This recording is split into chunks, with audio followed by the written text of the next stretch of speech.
Hey, Bookworms of Concord. So this is my review of The Great Gatsby by F. Scott Fitzgerald. I haven't read this since sophomore year of high school, which was about 20 years ago.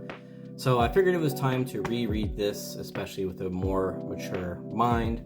I finished it about an hour before this recording, but I'm glad I reread it because it's a classic.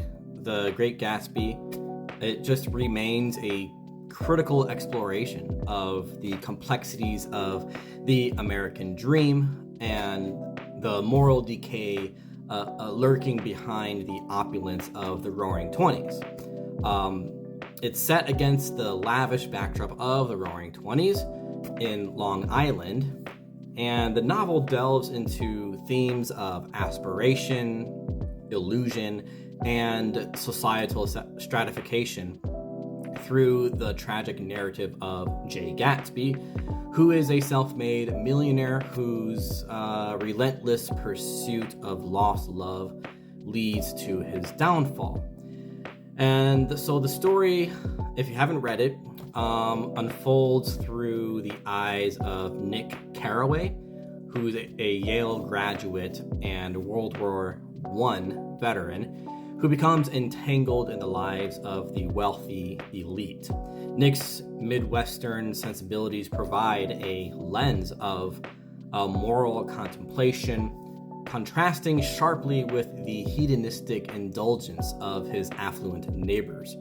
And as he observes Gatsby's extravagant parties and his obsessive longing for Daisy Buchanan, Nick's cousin, Nick becomes increasingly disillusioned with the superficiality and recklessness that define the socialities of the social elite. And this disillusionment culminates in Nick's decision to retreat back to the Midwest, which symbolizes a rejection of the corrupt values he encounters. So I found the prose to be both lyrical and a bit precise, which captures both the allure and vanity of the era. He just masterfully depicts the tension between new wealth and old aristocracy, illustrating how entrenched class structures stifle social mobility. Gatsby's lavish displays of wealth are not merely for personal gratification, but are strategic attempts to penetrate the exclusive echelons of society and to reclaim a romanticized past. He can't seem to move beyond the past. He wants to relive it. This portrayal, I think, underscores the novel's critique of the American dream, which suggests that material success often fails to yield fulfillment or societal acceptance. So, upon its release in 1925, The Great Gatsby received mixed reviews and modest commercial success. Critics praised its style but questioned its substance, and it wasn't until after Fitzgerald's death, as it usually goes with artists, that the novel finally gained recognition as a cornerstone of American literature. So today, it is celebrated for its incisive commentary on themes such as class permanence, and the elusive nature of happiness. My own critique, though, is that the characters to me come across as caricatures, as if Fitzgerald doesn't know what people actually act like. For example, the women come across as childish to me.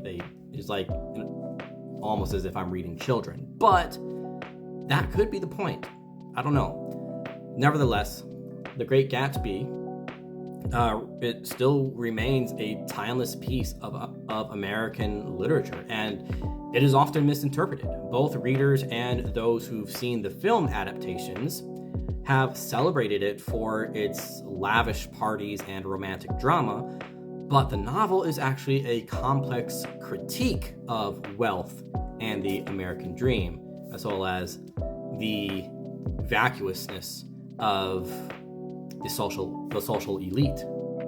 So, although I give it only 4 stars out of 5, The Great Gatsby remains a poignant examination of human desires and societal constructs. Its enduring relevance lies in its ability to challenge readers to reflect on their own aspirations and the moral compromises they may entail. So Fitzgerald's work here just serves as a timeless reminder of the perils of chasing unattainable dreams and the hollowness that can accompany unchecked ambition. So yeah, if you haven't read this since high school and you like just general fiction and tragedies, and this is definitely a tragedy, you should probably pick this back up and give it a read again. That's it. Thanks for watching. Okay, bye.